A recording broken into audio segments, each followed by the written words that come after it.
Welcome to Tracking the Week. On Monday, the governors of 19 northern states met with traditional rulers from the region in Kaduna State to discuss critical issues affecting the region. The meeting was part of the Northern State Governors Forum's effort to engage with key stakeholders and address pressing concerns, especially the lingering insecurity, poverty, out-of-school children, and other socioeconomic challenges ravaging the region. The meeting, which was chaired by Chairman of the Forum and Governor of Gombe State Inuwa Yahaya, and hosted by Governor Obasani at Kashim Ibrahim Government House in Kaduna, had in attendance the governors of Kaduna, Gombe, Zamfara, Nasarawa, Borno, Bauchi, Kwara, and the Adamawa states. Also present were deputy governors from other northern states.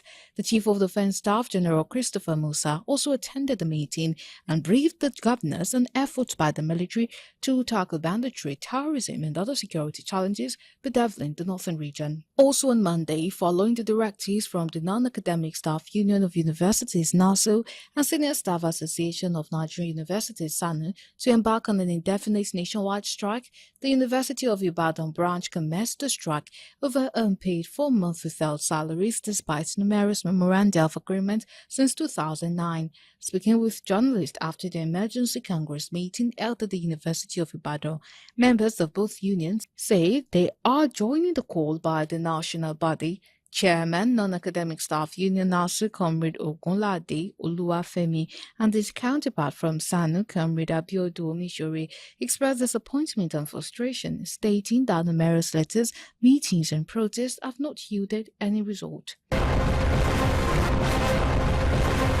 On Tuesday, President Bola Tinubu launched the 2025 Armed Forces Remembrance Day emblem and the Pew Fund. He performed a brief ceremony at Council Chambers of the State House, where he seized the opportunity to commend the armed forces for their role as the first line of defense in protecting the country. The president specifically highlighted the roles played by the military in combating all threats to national security.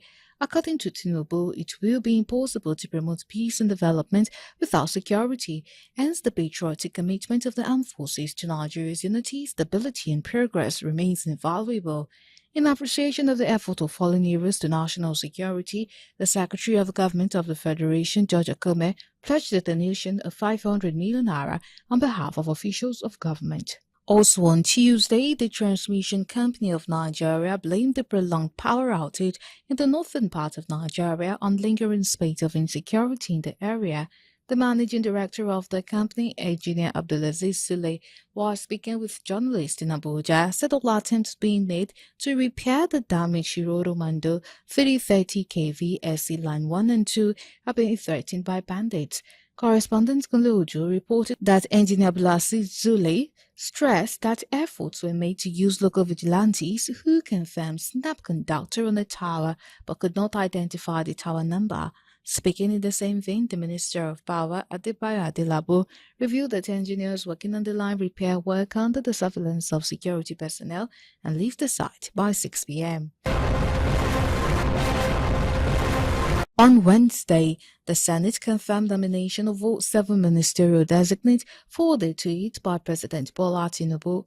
At plenary, the nominees, after submitting all their credentials and other documents, were admitted into the chamber for screening. Correspondent Kunle Ojo reported that the Senate President Godswill Akpabio, who chaired the session, said the exercise was approved by the Committee of Whole, adding that the Senate would be thorough in its constitutional duties. The nominees were thereafter screened one after the other, with senators asking probing questions to ascertain the competence of the nominees. At the end of the exercise, the Senate President Godswill Akpabio subjected the outcome of the exercise to the approval of the House. The nomination of all nominees were thereafter approved by the senators. Still on Wednesday, the Federal High Court in Abuja stopped Central Bank of Nigeria from further releasing monthly financial allocation to Rivers State government. The court held that the receipt and disbursement of monthly allocations since January this year by Governor Siminalayi Fubara is a constitutional somersault, an aberration that must not be allowed to continue. Justice Joyce Abdul-Malik, who issued the order, held that the presentation of the 2024 budget by Fubara before a 4-member Rivers House of Assembly was an affront to the constitutional provision.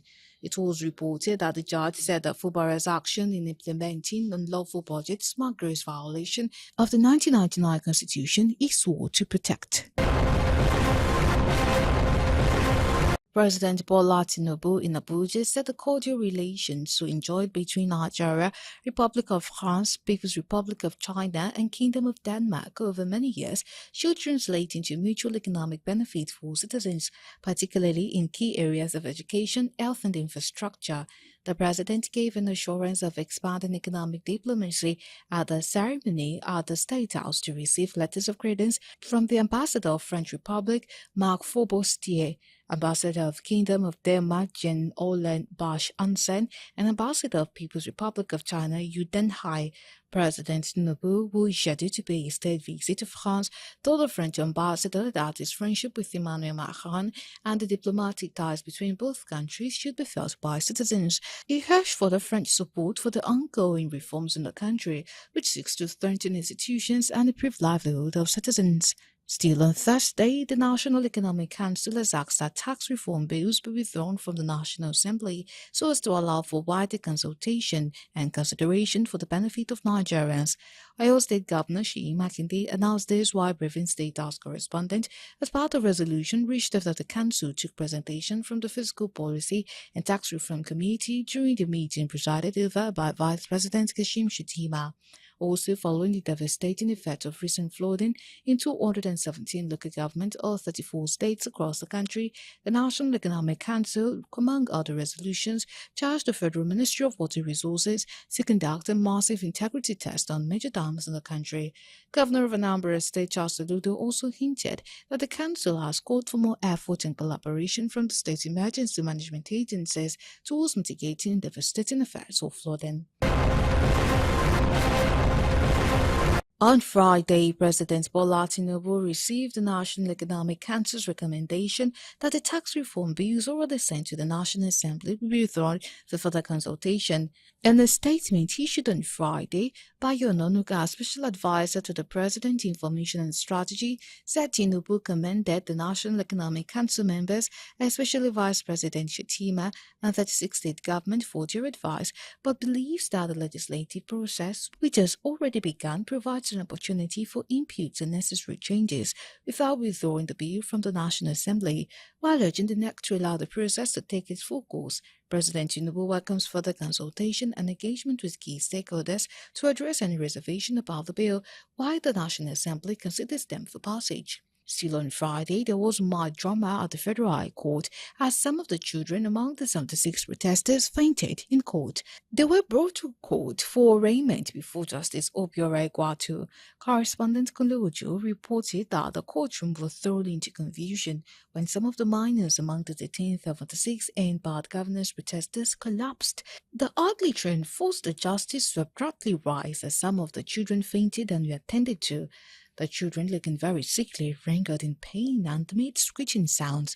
They were arrested and detained during the nationwide August 1 to 10 protest, which was sparked by nationwide economic hardship that led many Nigerians to take to the streets to express their grievances. Lastly, on Friday, following a comprehensive security debriefing, the National Security Advisor, Malam Nuhu Ribadu, handed over Dr. Ganiat Popola and the nephew to her family in the presence of NMA President Dr. Bala Hodu for rehabilitation and reintegration.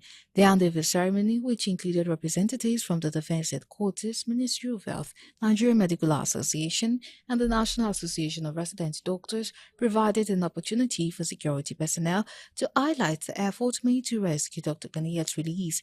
They also discussed related operations, including the recent rescue of abducted medical students. In his remarks, Dr. Audu expressed his gratitude for the security agencies under the leadership of the NSA for their effort, while urging them to intensify actions to ensure the rescue of other Nigerians, including medical doctors, who remain in captivity. And that's it on